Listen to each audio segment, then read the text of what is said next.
about that. It's good to be back live streaming again, and I see there's already 5 people out there, and Bree is one of them. Bree, it's good to see you. Yes, Bree, actually I'm going to be working on coffee mugs or some sort of a thing. The first order of business, do you hear me okay, or am I sounding scratchy? Let me know. All right.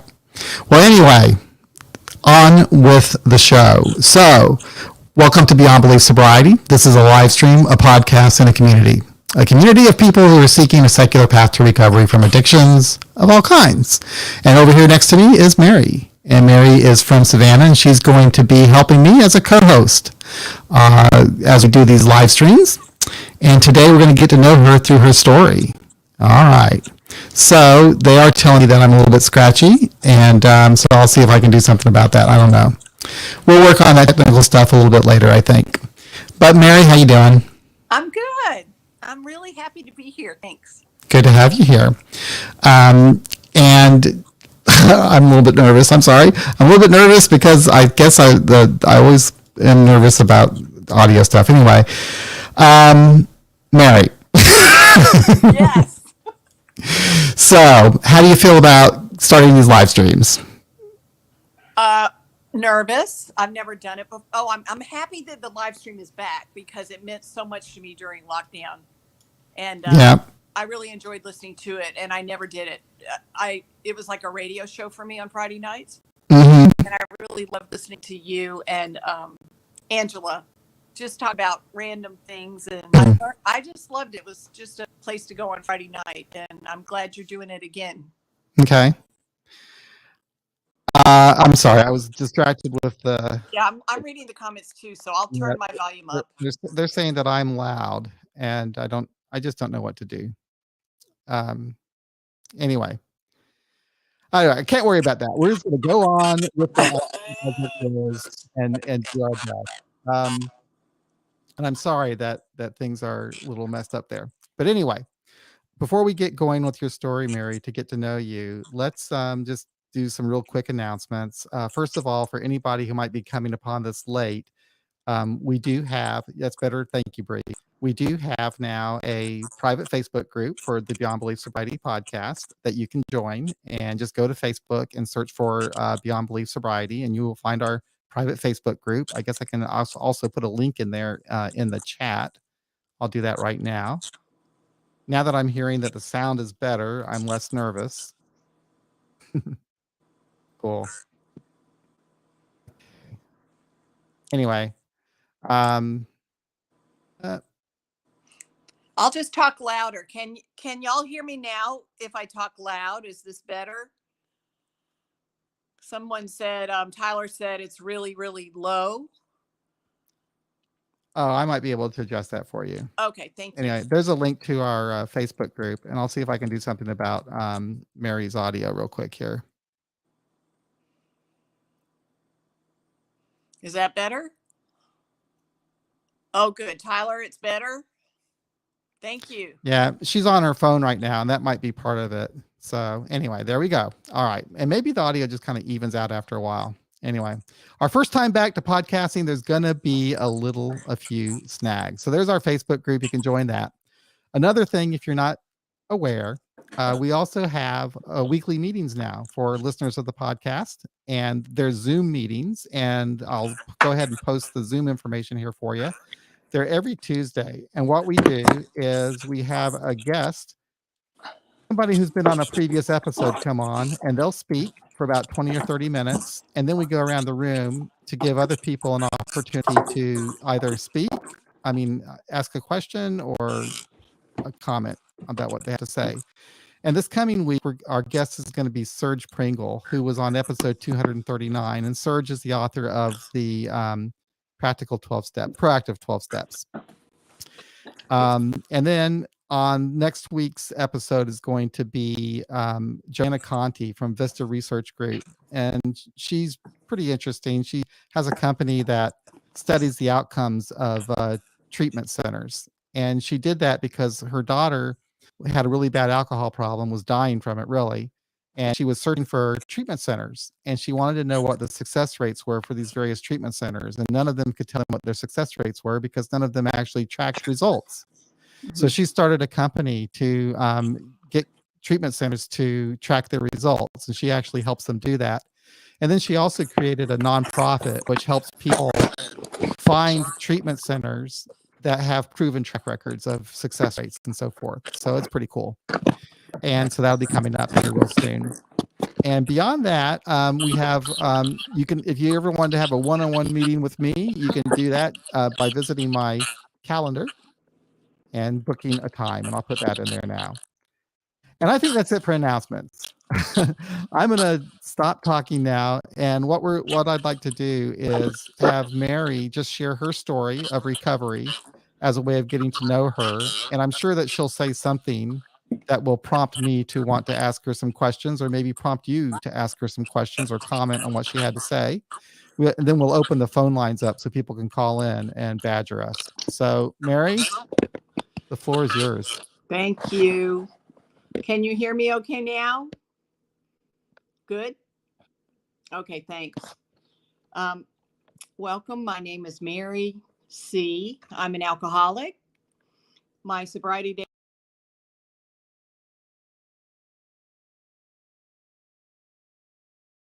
Mary's gone and I'm on mute. Can I just go to bed now? I just don't know what to say.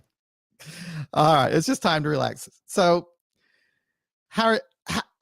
I just don't know what to say right now. Okay, so here we are, first time back podcasting, and Mary is gone. And I think that the reason I sound better, Bree, is because Mary was on the phone, and I think that my sound was coming through her. Joe, how are you? Good to see you there. It's nice to see you again. And Beth, good to have you there. Bree, it's good to have you there. Tyler, there's 14 of you out here. And Bill, thank you. Good to see you. All of you, it's just really nice to be here. I have to tell you, this has been kind of a strange couple of years for all of us, the entire planet. You know, we had and still have really a pandemic worldwide, and now God knows if they're going to blow the world up anytime soon. And a lot of us are still kind of isolated. I kind of am, working remotely and so forth, and trying to learn how to navigate the world. But something that I've noticed with me anyway, over the last couple of years is, and maybe this would have happened anyway with a pandemic or without a pandemic, but my relationship with AA, my view on my recovery, has all just changed in ways that I never expected. And it was like something I didn't really plan. And I really went through a period of time, whether you know it or not, that I was really struggling with the new me, not really understanding why I wasn't really into AA as much as I used to be, and trying to force myself to be the person I was before. And finally, I realized, you know what? I'm really doing okay. I'm happy. I like what I'm doing. I have interests that are related to my recovery, and they might not be AA right now, and that's okay. And so I've really started focusing on things that I'm interested in, as part of my recovery program, and kind of am creating my own recovery community around the podcast. This podcast has meant a lot to me since I've been doing it since September of 2015, and I've really learned a lot and have grown a lot. And in a lot of ways, the reason that I'm at this point in my life where I'm at right now is because of this podcast and because of you guys. So anyway, with that being said, I decided that I really want to get to know the listeners better, and that's why I started making more of a community around the podcast. And that's why we're having these Tuesday meetings. And that's why I have the one-on-one sessions for anyone who wants to talk to me, because it gives me a chance to talk to you and see you. I mean, during the last almost 7 years now that I've been doing this podcast, I would get emails from you and occasional phone call, but having the chance to have these meetings where I get to see you and talk to you and get to know you better, and also the Facebook group, helps a lot with me. It gives me a recovery community that means a lot. So that's kind of where I'm at now. I also have kind of taken an interest in smart recovery. I'm not quite sure what I think about that. I've been to, I went through the training for Smart Recovery some time ago and to become a facilitator, though I never have facilitated a meeting. Never really went to a lot of the Smart meetings, but then I started to after we had done several episodes about Smart. And I don't know quite what to think about it. I like the tools that are based on cognitive behavioral therapy, I guess, and there are nice people in the meetings and everything like that. But there's something about it that seems a little bit more clinical, a little less warm than what I'm used to with AA, and that might just be me and my attitude or the expectations that I have about Smart. And maybe I need to give it more of a chance. And Smart is like AA in that you can't really say Smart Recovery is this. Smart Recovery is going to be based upon whatever meeting you're at any particular time. And that's how AA is. And that's probably how any recovery group is. So I've been spending some time exploring that and learning more about it. And I've done several episodes with Arthur about Smart Recovery and learning about the tools. So that's kind of been an interest of mine here recently. That and wanting to get more involved with the Recovery Advocacy Project, and which I enjoy, which is basically just finding a way that I can work with people in my state to make things better for people that are struggling with addiction. So John has a comment there about Smart Recovery. Let me put that up there. John says Smart Recovery seems like a good program. I read the manual, but it is less welcoming. Yeah, I know, John. There's something about it that I just don't know how to. I don't know how to describe it. There seems to be something missing about. There's Mary again about Smart with the warmth of it. Mary is back. How are you, Mary? I'm good, thank you. All right, and you're on your laptop now, I think. Yes. Okay. All good. All right. Well, while you were gone, I was just blabbing here about different things. I was letting people know what my mental anguish has been over the last year or two, I guess. And we talked a little bit about Smart Recovery and some of the things that I'm interested in and so forth. And there's already been some comments here. John said that he thought that Smart is a great program, but less welcoming. James says that acceptance commitment therapy helped him a lot, and that's one I haven't heard of. But he says that Smart has evolved over the last couple of years. Okay. I've heard people mention that's called ACT, and I'm glad to know what that means now. Oh, ACT. Yeah, ACT. I've seen that referenced. Okay. Well, cool. So does everybody hear Mary okay now? Great. Everybody says it's good. So Mary, we're back, and now I can relax and you can share your story. Fine. I'm gonna kick back. Now. I'm gonna have some coffee. I'm gonna let you talk, and I'm gonna calm my ass down. Okay. Go chill, and I'll take a deep breath after a momentary freak out. My phone died. So okay. Okay. My name is Mary. I am an alcoholic. I think the last thing I said was my sobriety date, which is 6/7/95.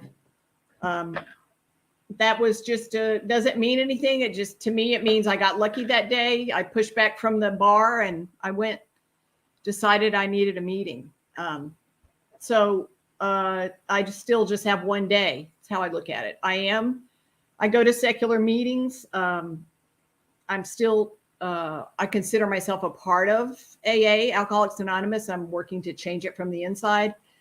So I'll just tell you about how I grew up and how I got sober and what it's like now. So I was born to two people I was born in 1955 to two people that had come into AA in 1950. My dad had met Bill Wilson because he was a drunk. He probably started drinking heavily in like 1918. Wow. And so by the time 1950 rolled around, he'd had gone to a lot of meetings. And my parents met in a drunk tank in a hospital. And back then they put people in a psych ward drunk tank that before rehab, it was like you just went to dry out and did what they considered medical detox, which basically was like hot and cold showers kind of thing. It wasn't really the way it is now, but they met there and fell in love. And helped each other to get sober over a couple of years. And mom said they both slipped. So one of them decided, she said, one of us has to get sober and stay sober. So she did it first. And then dad got sober and I was born. They were both widowed. And I was the product of I have half sisters and half brothers. They were both widowed. They had me. Mom was 40, dad was 53. So I had old parents and they were dedicated to Alcoholics Anonymous. And that's pretty much how they stayed sober. And back then they had, what they did was 12-step calls. They did eating meetings, roundups. As a child, I grew up going to every roundup, eating meeting. I did my homework in church basements. I was the coffee girl at the end of the meeting. When the meeting was over, I would go in and ask people how they took their coffee. And I remember serving coffee in the meeting after the meeting. And all our friends and aunties and uncles were alcoholics. And there was usually somebody drying out in our guest room, family members or their friends. And I do remember going on what was called 12-step calls. If they had the phone that day and someone called in the middle of the night and needed to talk to an alcoholic, they would go. And usually, it was a fast thing and they didn't get a babysitter and I would tag along and sit in the living room and do homework. So that was growing up for me. That was normal for me. And a lot of people say, well, my parents were drunks and of course I'm a drunk. And I'm like, well, my parents were in recovery and I'm still a drunk. So, it's not necessarily a given that that's how it is. So growing up, I remember the first time I never saw normal drinking ever because we didn't have alcohol in the house. I wasn't used to being around people that drank. I'm from a big Irish family, so I always saw drinking at funerals and weddings. That's the only place I really ever saw it. And I guess my perspective was that most drinking period was alcoholic, just from the filter that I had growing up. So I never saw anybody that could handle their liquor or that just drank every day on a normal basis, could take it or leave it. I just never saw that. I always saw the extremes of the disasters that their lives had become. And, but I still drank when I was 11. My cousin gave me some gin and I remember getting drunk and running around the house when the grownups were asleep, and it was fabulous. And then I did what I consider normal high school drinking. And we were all in a parking lot getting drunk and I didn't run fast enough when the cops came. So I got picked up and taken to the police station. And I remember my dad came to get me and took me home and I immediately threw up. And what I remember from that was he never shamed me. He never guilted me. I'm sure he might have been thinking, oh, this is how it starts. He might have thought, I think he probably felt sorry for me. And it was just normal drinking. I wasn't compelled to drink as a teenager. And in my 20s, I did yoga and meditation. And I really liked the way that felt. And I believed that alcohol and drugs would screw up the high that I got from yoga and meditation. So I just didn't do it. It just wasn't a calling. And I thought that the alcoholic gene had skipped over me. Like my brother had it, my parents had it, my grandparents had it. Lots of people in my family had it, but it just didn't rear its head with me. I remember the first time I kind of drank the first time I really, as an adult, kind of liked it.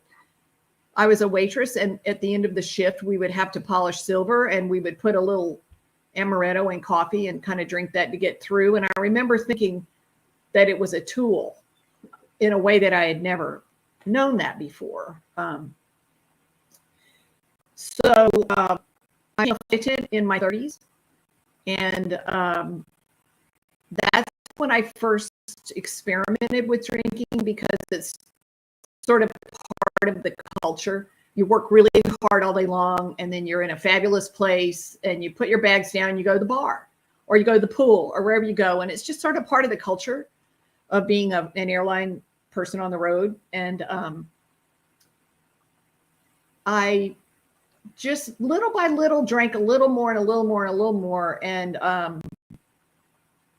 it took about 6 years before it went from just a little more to drinking a lot and having a giant bottle of vodka. But I didn't want to leave it in the room because it still had about an inch left in the bottom. So I had this giant bottle of vodka in my suitcase. And of course, the TSA held it up. And I remember just being embarrassed. And I still like, but I have a lot of shame and guilt after I drank because I'm drunk and being in a lot of bars and just, I would go from one drink to it would be like the next day. And that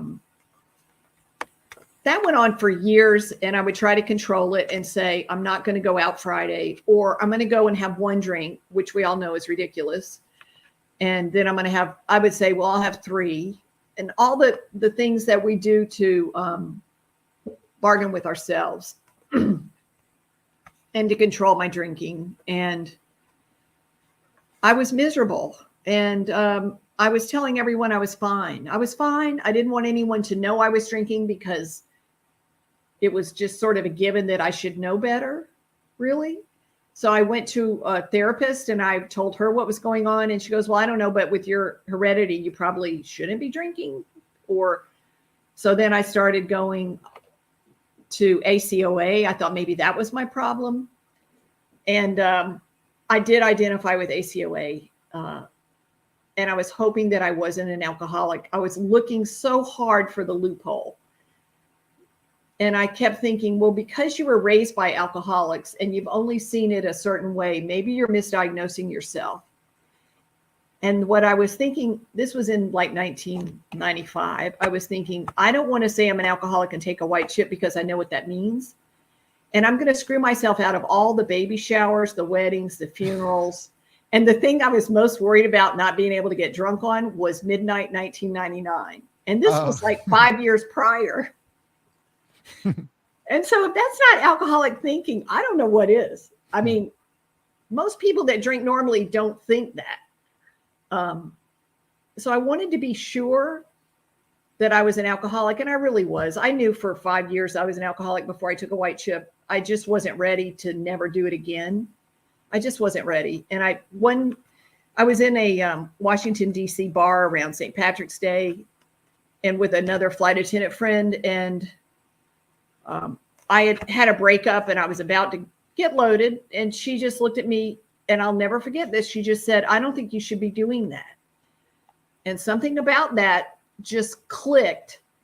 And I pushed back from the bar and I left. And I think the next day, which was a Saturday, I went to a meeting in Baltimore at Loyola University, and I just listened. And I walked through all the people that were laughing and smoking and looked happy. And I was just going to be a silent observer.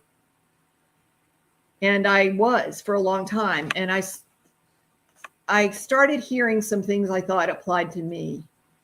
And I noticed that the people were happy and they were laughing a lot. And at that point, I felt really serious, like this isn't funny. I couldn't laugh at all. And I was like, what the F are they laughing at? Like, this is, but I thought, well, they have something figured out and they're happy and they're not drinking. So maybe I'll just sit here long enough to listen. And slowly over time, all my resistance all the reasons why it didn't apply to me started dissolving. And I was, of course, an AA expert because I was raised in it. So a lot of it took me a long time to actually want to hear. And I cafeteria picked for a really long time. And little by little, I just kept putting my butt in the seat. And I had always been a loner, and I started feeling a part of. And I finally got to the point where I retired from the airlines and moved back to Savannah, Georgia, which is where I live, and got a home group, went to a women's group. I had done the steps, all that previously. And I got a home group and started just being a regular AA participant, sponsored people, spoke. We did a lot of good work, was in intergroup and all that, fully 100% on board, and felt very much at home and very much felt good about it until about 15 years in. And my home group started, I started hearing things differently, and it started having a different vibe. It seemed more religious. And it's kind of started when a group of people that all had about the same sobriety came along, and it went from sort of loving and open to sort of like rigid, and you have to do things this way. And the higher power got a lot more religious. And I always never felt comfortable in, I was raised Catholic, and, you know, that was all fine. I just never read the Bible, and I never was attracted to anything that was sort of churchy. And my parents had told me, when you turn 16, if you don't want to go to church anymore, that's fine, which I did immediately upon turning 16. I went to Catholic school. I'd had enough by then. I appreciate that upbringing, though, for some reasons that I can explain later. But so anyway, my home group got rigid, and it got very much only conference approved everything. And it became a place more of people were, I felt, saying things to gain approval and not really what was honestly true for them. And so it sort of became a group speak situation where you got the nods if you said the right thing, and you parroted all the right verses, and then you got eye rolls and moans if you didn't. And I started getting a lot of eye rolls and moans. And then it sort of became that side of the room believed that way, and this side of the room believed this way. And, you know, speakers would say, oh, well, we're not religious, we're spiritual. You can have any higher power you want. It can be a doorknob. And then everyone would laugh. And it was sort of like, well, if you don't believe in our higher power, then it's a doorknob, and that's ridiculous. And so I would say, you know, that's not funny, really. That's sort of a slight shade thing that you're doing. And, you know, if it is a doorknob, great. If that works, what's the problem? And sponsees were coming. People wanted me to sponsor them that were hearing what I was saying. And I heard what their sponsors had been telling them, like, I can't sponsor you if you don't believe in God. I don't know how to do the steps without God. You're going to get drunk if you don't have a higher power. Just things that were being said. I realized this is not what I think AA is. And I have never seen it this way, but looks like how this is becoming. And it all kind of culminated in to a group conscience where I suggested we didn't say the Lord's Prayer anymore and hold hands and bow our heads at the end of a meeting. And that sparked a level of animosity that I was shocked by, because I thought these were my ride or die people. I knew we're all very different, but I thought they would all be there for me if I got drunk and I needed help. And then I realized it was really that they felt threatened by me saying not to say the Lord's Prayer. Then it became more of a double down. We're going to say it more often. And then they finally got around to, well, you know, I said, well, you know, if we're going to say the Lord's Prayer, why can't we say a Muslim prayer? Or they go, well, you can do kind of a Buddhist prayer. They're almost like, okay with Buddhist prayers, but not Wiccan prayers. So it was like, okay, well, so then we had a very angry group conscience, and several of us, I realized that it wasn't going to work within this group. And so several of us left. And by then, Secular AA had a meeting in Savannah. It had started and kind of fizzled out because it had just ended up being a couple guys talking, and it wasn't really like a secular AA meeting. And there wasn't a lot of, it was just like a coffee shop situation. So by then I had been to the Toronto convention and met my tribe. It was like, this is how I wished AA, you know, this is the AA that I grew up with, that's open and friendly and respectful and meets people where they're at. And atheists have a seat at the table. Agnostics have a seat at the table. Anybody everywhere has a seat at this table. And that's what I believe AA is and can be. And I met a lot of friends, and I got totally inspired and came back to Savannah, started a meeting, started a women's group. And then it became very successful. We followed the secular meeting format, and we used the Beyond Belief Agnostic Musings for a 12-Step Life as the discussion topic. I've heard of that book. Yeah, you might have heard of that. You might be able to find it somewhere. Just ask. So, so that got going, and we had like maybe 10 people every Saturday, and then COVID hit, and we went online with it, and now we have maybe 20 people every Saturday. It's still online, and we have people from around the world there now. And then since COVID, another women's group has started during the week that's now face-to-face that has at least 20 people. Wow.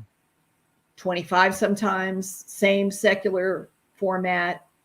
And I also started a Sunday co-ed secular meeting that meets outside now since COVID, even in the cold and the heat. We meet out there under the live oak trees, and it's a beautiful setting. And it, started out with 10 people, and now 4 years later, we're up to 40 people. Wow. Every Sunday. And we split into 2 groups because it got too big. So now we're into 2 groups, and we're getting ready to move to a bigger park to hold everyone. My goodness. And now there are 2 other meetings in face-to-face that have started as a result of that in the park meeting. People are inspired by secular AA. And it's where I want to be. It's my tribe. And there's a lot of people in there that go to regular AA. There are a lot of new people, new sobriety, 25 years and more sobriety. And I'm really happy that in this Bible Belt town of every corner, there's a church, that secular AA has taken hold so much. And that might also be the reason secular AA has taken hold, because it was much needed. And I did go to a Zoom traditional meeting recently and heard a speaker that is someone that was also, one of her stories was in the big book currently. And she's teaching a 12-step weekly class, and I listened to step 1 and 2, and I had not gone to a traditional meeting in a long time. And I just hear it in a whole different way now, in a way that I hear the God part and the get high on God part as the only way to do it, is my interpretation of it. And I think that if that had been the way that I saw AA when I came in, I wouldn't still be here. I appreciate the big book, and I respect it. And I respect that so many people got sober with the big book and love it and quote it and think it's great. And it's, to me, it's a great history piece. And I appreciate the secular movement in AA because it's current and it's modern, and it's holds a tent of space open for everyone from whatever recovery they come from. They can have a seat at the table, and that's the way it works. And I think it works one alcoholic talking to another. That's how I stay sober. And I actually need recovery meetings because when I don't go, I get squirrely. I get too much in my head and my thought, and I'd like to be in the middle of the boat, because isolation for me is just as bad almost as drinking when I tend to isolate. So I need to force myself out there with human beings to get feedback from other humans. And I'm happy to be sober today. I'm happy to be talking to you right now. And the reading today was actually sort of like, what are you afraid to do? What have you been waiting for? And I'm kind of like, well, I was kind of attracted to doing a podcast, but repulsed at the same time. And I thought, do what I'm afraid of. So I'm doing what I'm afraid of, because life's too short to take risks, right? So that's why I'm here. And thanks for letting me tell my story. Thank you, Mary. It's great. It's great to have you here. I'm so glad that you've joined me for this live stream. You're a very calming influence, and it's kind of funny. I just cannot run away from AA. It will always be within me and part of me. And when I just sit back and listen to someone's story, it's like I just feel so comfortable. I'm in a happy place. It's just, I relate to this person. It's so nice. There's somewhere that you said that it became a tool for you. Drinking became a tool for you. And it did for me too, pretty early on, almost from the beginning. And I didn't know it. I didn't know what I was doing, but it really was a tool. It was a way of dealing with whatever craziness I had going on. Yes, it's a great tool. And it works for a while. It works for a while, and it's a fast way to decompress. I mean, it's like an instant gratification situation. Yeah. And the good news is I know that bottle is no longer a solution. I just know that now in my deep gut. And I feel like if but I still don't tell myself I'm never going to drink again. I just don't like to say that because it feels weird. So I just say I'm not doing it today. Yeah. Yeah. And tomorrow I might do something different, but today I'm just going to do this. And that's I just do it a day at a time. Yeah. And do you, did you decide that you were going to interpret the steps, or do you bother with the steps at all? How do you? Yes, I interpret the steps. Okay. I like. And doesn't everybody, by the way? Yes. Even the lady at the conference you went to who was teaching you about step 2, she had to interpret it herself, didn't she? Yeah. And she, the thing that I wince at is when it's like, well, of course God did it. I didn't do it. It's like the taken for granted that it was a God thing instead of, in my opinion, it's a God thing. I think there's a difference between this is how it is and this is what Bill thought to, in my opinion, because we're all interpreting everything. And so I can sponsor people any way they come in. If they want to do the Jesus Christ way, I can do that. Yep. It's all just the vibe behind the step. It's really not so much has to be the exact right language. I can do any language. I feel the same way. I can meet somebody wherever they are. And if they want to talk about their recovery through the steps or through a higher power, I can do that. If they want to be purely practical, that's fine too. Yeah. And as you said, it's a language. It's the same stuff, but just a different way of describing it. Absolutely. And I love every time I get a new interpretation of the steps, I'm just on it. I love how people rewrite them. Yeah. Just keep the books coming with the new steps, because I think it's great. I was going to actually try to rewrite the steps again based upon how I kind of see them now. But I had to stop because I was talking to someone about it, and it's like, I said, this is how I see step 1. And then they say, well, I see it like this. I see it that way too. And it's like, I can't put in words what they mean to me. And it could change from one day to the next, maybe depending on whatever my mood is. Right. They're more than just words or principles even. They've really become ingrained in how I just kind of live my life. And I guess they're not supposed to be static where I just say, this is step 2 for me, and this is how I always see it. Step 2 for me, or step 1 for me, or step 3 for me, or any of them are going to be for me whatever I need them to be at any given time based upon what my circumstances are. Yes. So it's almost impossible for me to say, this is what this step is or that step is. I just have to say, this is what it is for me today. Next week, it could be completely different. Absolutely. In fact, next week, I might not want anything to do with them. Absolutely. Absolutely. And I feel like I'm the same. Yeah. I'm changing all the time, and I can't even label myself as to, some people say I'm an agnostic Jew, or I'm an atheist, or I'm a this or that. It's always changing for me. So at this point, I can say maybe I know I'm agnostic. It's more like I know what I'm not than I know what I am as far as how I do recovery. I definitely know what I'm not. Yeah. Yeah. That's easier. Here. I've got the phone number going, by the way. So if you do want to call in, you can, and we'd be glad to hear from you. That number is 844-899-8278. Then another thing you were talking about kind of reminded me of a conversation I had in one of my one-on-one meetings. I was talking to this guy, Matthew, and he was telling me that he was asking me if I ever listened to Joe and Charlie tapes. I said, well, no, but back in ancient times, I went to a conference in Arkansas where Joe and Charlie were speaking. And at the time, I didn't think that they were that big of a deal, but I liked what they had to say about the one step I listened to them on, step 4. But I never thought that they would be such a big deal. But apparently they made these tapes. Maybe they even taped the sessions that I listened to. And now people listen to them like, I need to do what they are saying. These are the guys that know how to do this, and I need to do it that way. And I don't know. It seems like that's contrary to how it should be.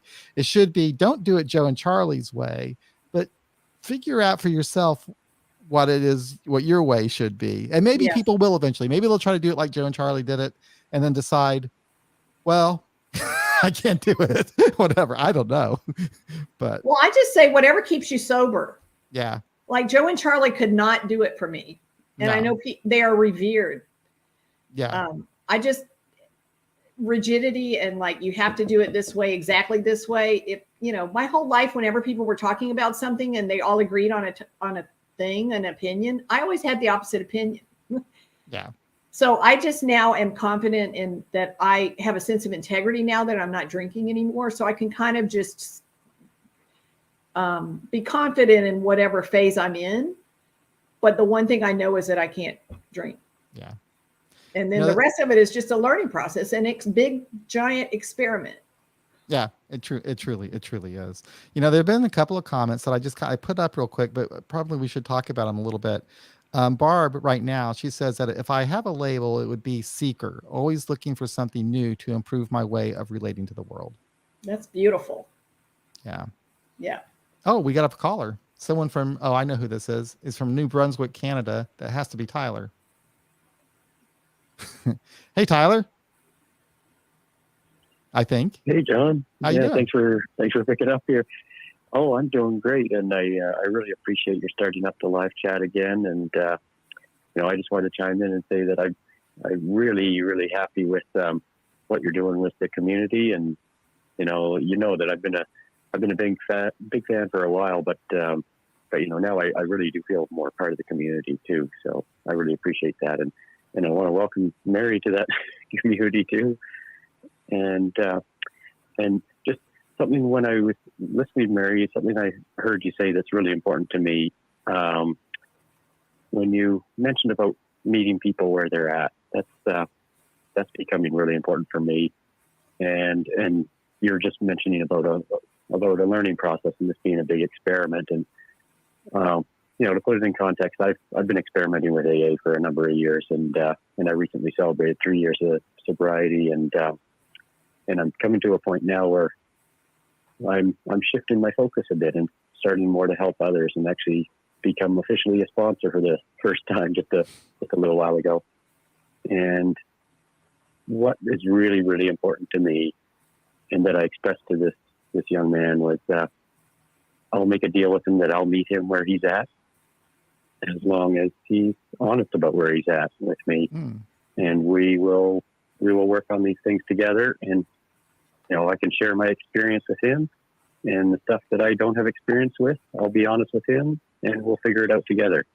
And for me, that wasn't really my experience when I first came into AA. That you know, that it was a real learning process for everyone. And you know, so far it's working great, and I really appreciate the openness and honesty that I find more in this secular side. And I think you expressed a few of those thoughts in your story. So welcome again, and thanks for your story. And I really look forward to calling in future episodes and being a part of this. Well, thanks for calling, Tyler. It's nice to hear from you, and it's always nice to talk to you. I think that your approach works better than just telling them to take the cotton out of their ears and how's it go? Their mouth. Put it in your mouth, or shut your mouth. Yeah, you don't know anything. Whatever. I think that you have a much better way of approaching it. Well, I certainly have had those comments about that we have the way, and we know what's best. I was never told to shut up. I was always allowed to say what I wanted to say, but I wasn't often validated in my thoughts, and that was very discouraging for me. And I really want to make it important to this young guy I'm working with that any of his ideas about his addiction or about things going on in his life are valid to talk about, and there's nothing taboo. And I'll be honest, if I have something valuable to share with him about that, and if I don't, we'll look for the answer together. Yeah. And I hope it serves him well, and it's a great experience for me as well. So yeah, that's cool. That's great. Thanks. Yeah, it will be. Thank you, Tyler. Nice to hear from you. Well, thanks. Yeah, thank you guys, and I'm enjoying the show. Take care. Keep it up.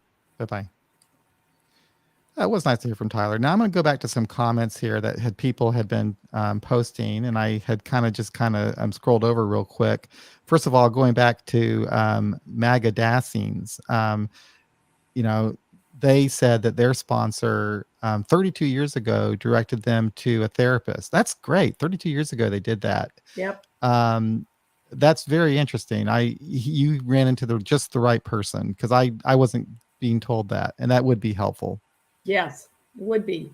Yeah. I'm all for therapy. It's great. Outside help is great. And, I don't think there's anything as an outside issue. No. How can it be an outside issue if it's within me? So, yeah. You know what got me into therapy the first time? I was living in an apartment building, and the walls weren't all that thick or whatever. Maybe they were, I don't know. But the neighbors started complaining because I would scream in my sleep. Wow. And I didn't know that. I was having like some terrors at night. I was just screaming in my sleep. And so my landlord told me, the neighbors are telling me that you're screaming at night. And I'm like, I did not know. So I started seeing therapists to figure out, why the hell am I having why am I doing that? I don't know what it is. But I at that time I was probably sober maybe 5, 6, 7 years, and life wasn't easy for me. Even at that time, there was a lot of struggle and a lot of stress. And I think that was just coming out. That stress was just coming out of my sleep. I'm not now. I'm married, and my wife doesn't complain about me screaming. So I guess things have worked out well for me on that. But that's what got me into therapy originally. That's awesome. I've never heard that, John. That's great. Yeah, it was kind of weird. Then James says that his biggest issue with the fellowship is language, and that's kind of what we were talking about, that the whole thing is the language. What we say to ourselves impacts feelings of behavior. He spells behavior like he's from Canada. Anyway, if I say I'm sick and it's day 1, e.g., this doesn't help me and causes shame and guilt. Yeah. And there's enough shame and guilt. When I came in, I was full of nothing. There was no Mary here. It was all shame and guilt. And I didn't really have a reason for the shame and guilt other than what I did when I was drunk. But I mean, I just sort of had a mindset of shame and guilt from my whole life. And I don't know why, but I was full of it. And I hated myself. And, it wasn't any DUIs that got me in here. It was the shame and guilt. The atmosphere in my brain was awful. It was horrible. And I just couldn't live in here anymore. And I like what James says, reminds me of the meeting that we had last Tuesday with Tara Boyce. And Tara was talking about stories, the stories we tell ourselves. And it was really interesting, that she could say, I could tell myself the story that I'm really nervous right now and I'm not good at this, or I could tell myself the story that I'm confident and I'm prepared and I'm ready to go. It's just really interesting, the different ways that we can react just by the way that we're thinking about ourselves. Yeah. Barb says, if I have a label, it would be, we already did that one. Sorry, Barb. But that's a great label. It is a great label. Dale says, I don't care for the agnostic atheist kind of labels. Right. Time to me, it's like how I compare to religion. Correct. Yeah. So that's the box that you're referencing all the time. Yeah. Yeah. I actually got to a point where I didn't like labels at all. And I was saying, don't do labels, but then sometimes you do need a label just as a simple way to describe, I guess, where you're coming from. But yeah, I hear what he's saying. It's like, especially when it comes to, if I'm going to sit in a room and talk about my recovery, whether or not I'm an atheist really shouldn't be even material. Agreed. It's like, going to the dentist or something. It doesn't matter. I don't think. Anyway. Agreed. It would be bad though if the dentist was upset with you because you didn't believe in God. That would not. I need another dentist. Bree says, Mary John, thanks for your service. I have to go open the KC Waft. Oh yeah, Kansas City Waft Zoom meeting. Waft. I haven't heard that in a long time. No, me neither. We Agnostics and Free Thinkers. We actually there's 2 groups in Kansas City. There's the We Agnostics group and there's a Free Thinkers group. And it looks like they're on the Zoom meetings, they kind of put them together. So you've got Waft again. Gotcha. Oh boy. Joe says to Dale, same. He likes a natural worldview and supernatural. He also likes a supernatural worldview. I did not know that about Joe. That's interesting though, but it's not really part of the lexicon, but it describes me and believers, I think, equally fairly. Well, that's interesting. Yeah. I don't know. I just kind of who knows today anyway. I'm more of a just I got to see, it's got to be something real for me. But at the same time, like what you're saying, Mary, if somebody wants to talk about the spiritual stuff, I can do it. I'm fine with that too. I'm So really good with that. Because I guess, it's like language is good because it helps describe my inner feelings. So when Joe just wrote that about the natural world and the supernatural world, I get that. I can kind of have a foot in both of those places. James corrected me too. He's not from Canada. He's from the UK, where they also misspell the word behavior. Anyway, so just a joke. You spell it right. You just spell it your way. Bobbert says, I really hate it when someone screams outside issue, when people bring up anxiety. True. I agree. Yeah. I mean, maybe if people started talking about, the flea market or, race cars, I mean, that might be an outside issue. Yeah. Maybe that's what I had at that time when I was screaming in my sleep. I probably had anxiety, I would imagine. And I don't know if I ever talked about that. I was so kind of embarrassed about it at the time. I never really talked to anybody about it except for these therapists I was seeing. Oh, Mary, your first time watching the podcast. It's good to hear from both of us. I'm glad.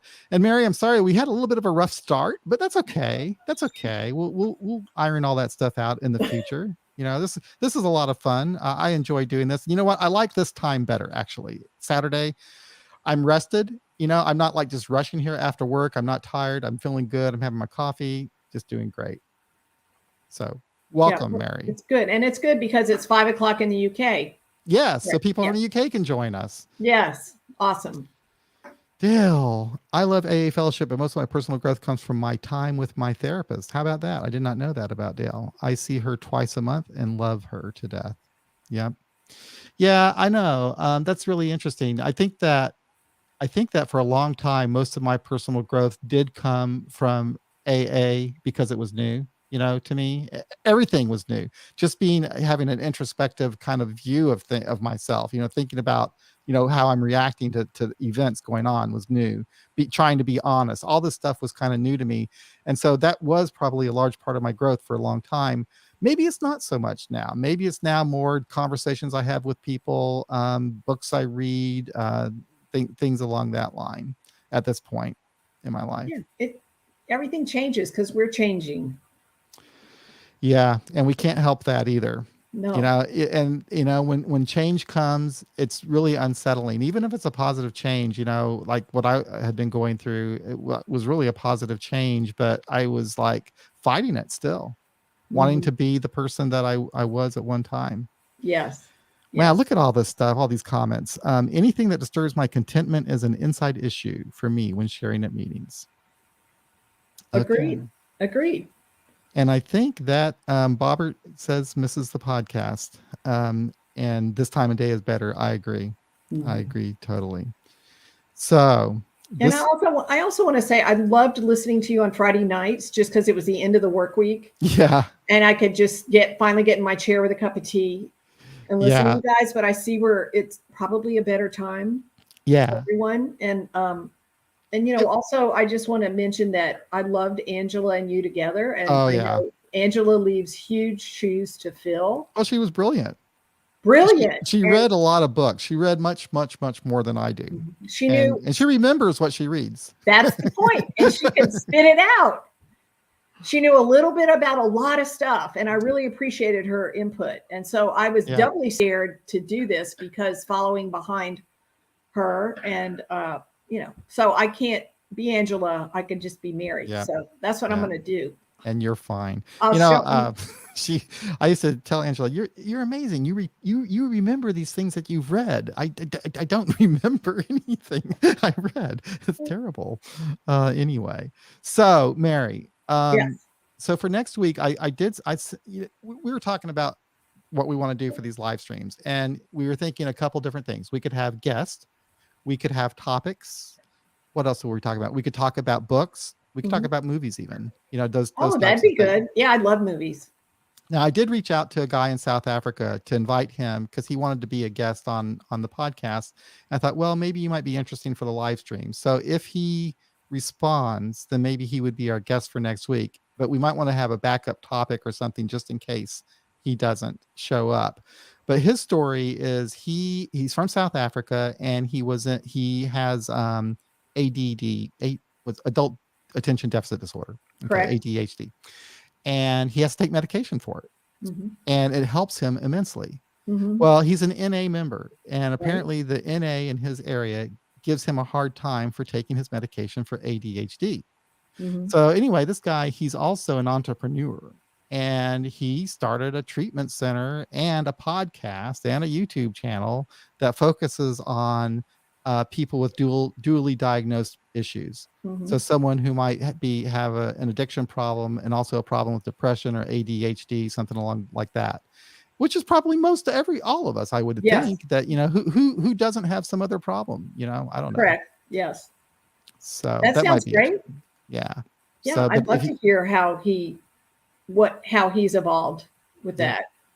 Yeah, I think it would be interesting. He's a very nice guy too.